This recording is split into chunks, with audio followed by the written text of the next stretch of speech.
Greetings to all my APLMF colleagues from Paris, France. Congratulations to everyone as well on holding the 27th APLMF meeting. As many of you would be aware, we have recently held our online CIML 55th meeting this year, and it was a very successful meeting. It was the first time that the OIML had held such a meeting for the CIML online, and we received terrific feedback from everyone, including a number of members of the APLMF who actively participated in the meeting.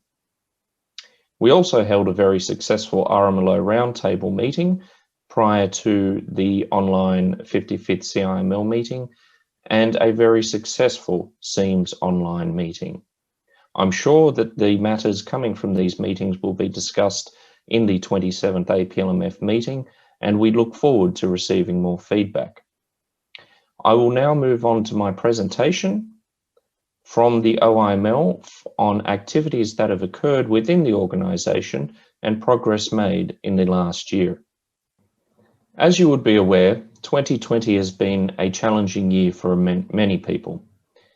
The disruption, however, to OIML activities has been minimal. The Secretariat has continued to support strongly and actively our 124 members. We've increased our adaptability and innovation in the way we do things. And as mentioned, part of that is holding very successful online meetings.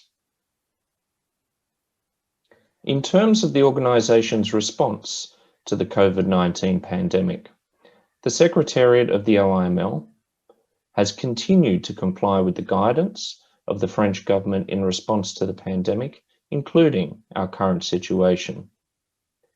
However, this has only had a limited impact on the services provided by the Secretariat to the wider organisation and to the legal metrology community. And that's because our rules and procedures are robust and rigorous, but flexible enough to allow us to continue with our work and to work effectively to deliver solutions and services to our member states in order to advance the work of the OIML in accordance with our strategy and our priorities. As part of this, the resilience and the systems of the networks and services that the OIML provides has continued to function and function very well to provide support to our members and stakeholders throughout this period. This includes services to staff, but also to the Secretariat, to the Presidency, and the more than 1,500 users of the OIML network across the world. To this end, the pandemic has had very little to no effect on the services that we provide. And support to our technical committees, subcommittees, and project groups for conducting and convening e-meetings has continued to be provided throughout this period. Additionally, we've also managed to upgrade and enhance our IT infrastructure despite the challenges of the pandemic. Moving on to the membership of the organisation, I'm very pleased to say that the organisation at the moment is 124 members strong. To date, this year, we have lost no corresponding members nor member states from the organisation, and at the end of 2019, we delisted none as well. This year, we are very pleased to welcome one new corresponding member, the Republic of Mali, and one reintegrating corresponding member, the Republic of Benin. We, within the Secretariat, also continue to work very actively to transition a number of corresponding members to member state status within the organisation, including members within the APLMF region.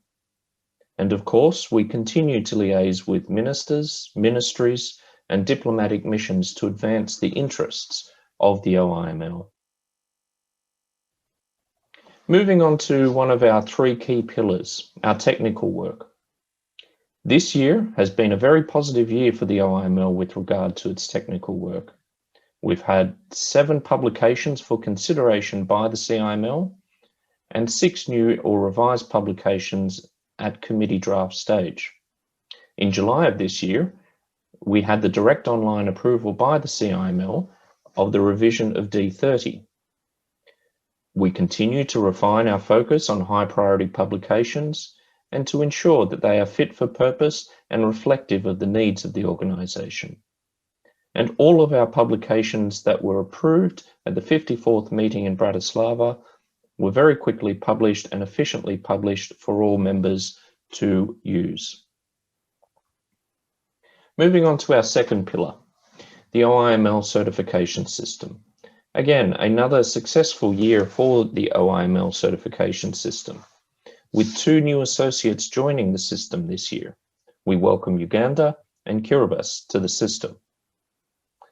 Interestingly, and very pleasingly, the number of OIML CS certificates issued this year is at the same level at the end of September as it was in 2019, despite the impact of the pandemic.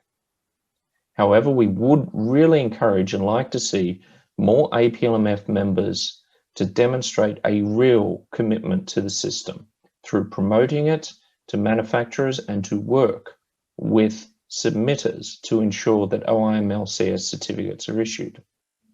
And of course, this year as well, the OIML CS Management Committee met, and in fact they met 3 times to discuss a number of key issues, including selection of a candidate for the MC chairperson, the reappointment of the deputy chairperson, and also a very important matter, looking at the marking of measuring instruments with the OIML certificate number.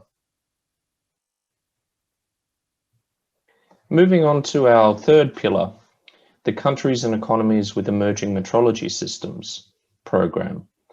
In 2020, the CEAMS Advisory Group continued to progress a number of key initiatives of the CEAMS program. One of those was the revision of D1, the considerations for a law on metrology. And I know that this is a very important document to a number of economies as they reform and progress on their legal metrology journey, and in particular, very much a focus for many members of APLMF economies. The CEAMS Advisory Group also continued to work on the development of the e-learning platform, and as I mentioned before, held a very successful advisory group meeting just before the 55th CIML meeting this year. Finally, in terms of some of the key important work conducted by the OIML and the Secretariat this year involves our liaison activities. And this year, despite the communication challenges and the ability to meet in person, the pandemic has reinforced the importance for our organisation to continue with our liaison activities and to deepen that relationship. This year has seen a number of key activities pursued, including our work with the OECD and the 50 other international organisations that form part of the International Partnership for Effective Rulemaking, and we look forward to a publication being produced and released in early 2021. And of course, this year we worked actively with our sister organisation, the BIPM, on a number of key initiatives, but importantly as well, the joint guides on metrology and very importantly, the Guide to Uncertainty in Measurement. Within your region, within the Asia Pacific region, the Secretariat worked with APMP and delivered a presentation at the 35th meeting in late 2019.